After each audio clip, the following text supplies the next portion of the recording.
Hey guys, before I start this video, I just want to make something clear. Sorry about the lack of videos. I was just very busy last week and I couldn't get around to watching the brand new movies.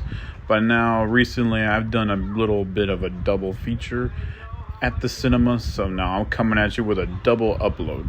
The first movie I saw was The Flash, and the second upload will be coming soon. So The Flash is finally out, and I thought it was a very fun movie. Very, very fun. I was pleasantly surprised. Plus, I wasn't really in a rush to watch this movie. And that's crazy because Batman and Flash are my number one favorite superheroes in DC Comics. And a movie with the Flash and Batman, two Batman, that should be a no-brainer. But I was busy, so I'm singing now. Anyways, this movie has... let's just address the elephant out of the room. The CGI is freaking gross in this movie, bro. This movie is trapped in the realm of shitty, uncanny valley. All the CGI looked absolutely disgusting. I thought it was gonna be fixed up or whatever, but no. And I even hear people at CinemaCon saying when they saw this movie, it looked just about as shitty as it does in the real product. And I didn't buy that, but apparently I should have bought it. Should have bought that story. But, what can I say? They were right. But besides that, I can excuse poor CGI if I get a good movie in exchange. I think that's more important. So the movie by itself had a really good story, I thought. It was executed nicely. It was pretty long, and I felt like it needed the long runtime to address all the shit that's happening on screen. And it was handled the best way it possibly could be handled. For the DCEU's last movie, it ended on a pretty good one, I thought. And that's pretty good, because some of those movies in that universe are complete garbage. I think we know which ones I'm talking about by complete garbage DC movies. But every single character in this movie has something to do, and they're used the best way they possibly can be used. They're all just used well, and they're so damn fun. Like, I loved Michael Keaton's Batman in this movie. This movie is Michael Keaton's the third appearance he never got back in the 80s, and I'm glad he finally got that here, because he feels like straight up the same Batman after Batman Returns. And seeing him in modern times, in a modern DC movie, he happened to be even more badass than he was in the 80s movies. Like, in the old movies, he would get his ass beat a lot. He wouldn't be like the wittiest guy. But in this movie, that's completely different. He's the most badass, well-fighter Batman, and he's the most witty and tech-savvy. I didn't expect that. I'm glad they really did justice for Keaton. And Ezra Miller as the Flash, is more better, serviceable in this movie. I feel like his story in this movie is a pretty interesting one, and I was really intrigued on where it went. On Barry, who's used to having his powers, mentoring a younger Barry in the ways of the speed. It was just well handled. And it kind of went into deep emotional places too.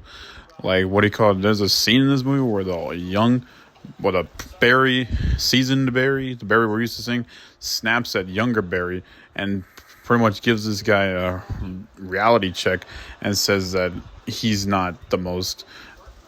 very obnoxious, he's not the most helping, and he's just messing around and joking around when he should be taking this seriously.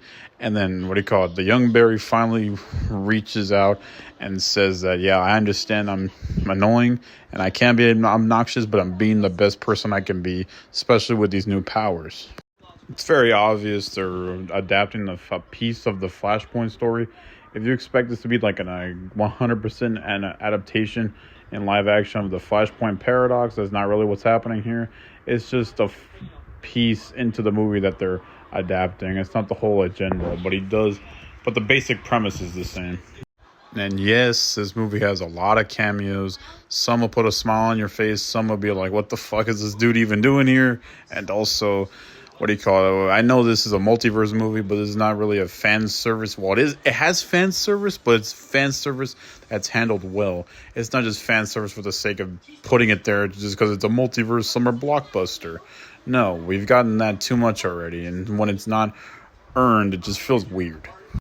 Now, in terms of crappiness, I feel like Michael Shannon's General Zod and Sasha Calle's Supergirl was pretty shitty used in this movie and kind of wasted and just got thrown away at the end. I didn't like the way they were handled. It pissed me off, honestly. General Zod's not really given anything new to do. All he's doing is basically the same thing he did in Man of Steel, but somehow shittier.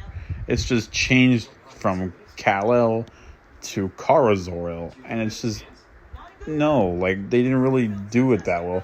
It's just like I'm here to do the exact same thing, but with a nice little twist. It was just a quick paycheck from Michael Shannon, easy money. And yeah, I'm hitting you guys with some spoilers, but the movie's been out for like a week, and I'm pretty sure most people are not even gonna watch it in theaters anyway, so whatever. One concept I found very super well and very interesting is when they time traveled in this movie. Because I've seen the Speed Force. The Speed Force in the CW Flash show is the one I'm so used to, but seeing the Speed Force now in a movie and time traveling, what do you call it? It felt new and fresh in a way I haven't seen it done before. And it was really good that the movie did that. It was like they were fast forwarding and rewinding time, like rolling, like in a hamster ball. Like if you go forward, it will go forward. If it would go backward, it would reverse time. It was just really interesting, and I thought that was pretty. I give the movie props for that. And the main villain of the movie is Savitar. It was basically Savitar. They never call him Savitar, but come on, it's Savitar. I'm a fan of the CW Flash Grant Gustin show, and that was when I saw that villain in the movie, I was like, bro, that's just Savitar. That's legit Savitar. The movie's pacing is very fast in the first act, and the second act, it takes time to slow down because of all the stuff they're setting up. And the third act is just very big action, fun goodness that you will all want in a summer blockbuster with DC characters. And that was just pretty good. And I love how they used more of Barry's abilities that I know he can do, because I've seen the Flash can do a lot, and I'm glad that the CW show showed everything, and I'm glad this movie finally showed that, because you don't get to see that in the Zack Snyder cut. All you see is just, he runs fast and he reverses time. That's it. But this movie finally showed a little bit more, and I really loved that. He phases, he reverses time, he time travels forward and backward. He looks into other multiverses, alternate universes. That's the Flash I want to see. And interwoven in this movie are some scenes that you can't help but just cheer and put a smile. They put a big smile on my face, especially one Keaton Batman scene. I straight up got so excited and hyped in the theater that I was so happy to see. Happened to me like a couple of times, and I was not expecting that at all.